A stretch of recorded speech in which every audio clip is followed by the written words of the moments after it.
44 attorneys general this week called on Facebook to abandon its plans to create a version of Instagram for kids under 13. Is this responsible leadership or government overreach? John Fort is here to weigh in. Good morning, John. Morning, Joe.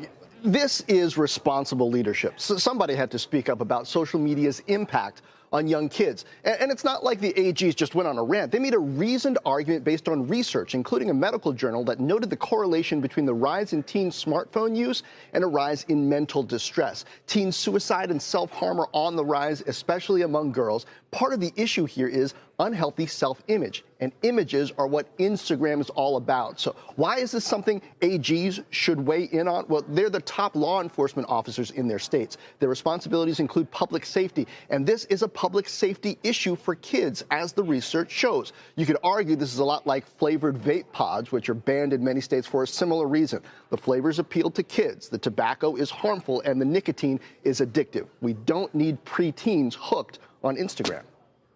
I don't think there's another hand, John. I think you're like the guy in The Fugitive, the killer. I don't think there's another hand here. You can't possibly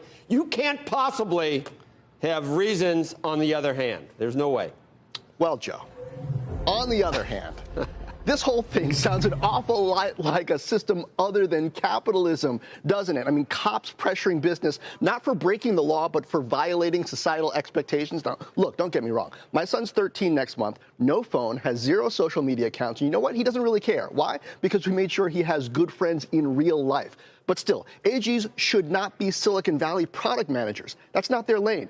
They're law enforcement, not cultural norm enforcement. So you know how this should work in a capitalist democracy? If research shows exposing kids to certain social media is harmful, make a law.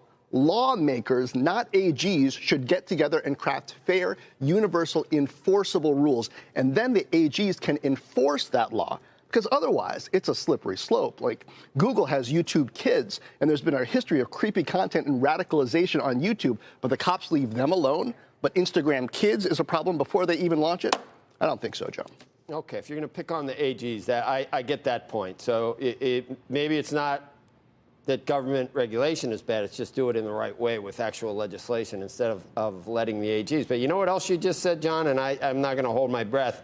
That it's a parent's responsibility to, like you did, to monitor these things, and I don't see that coming. That's always such a hard thing to.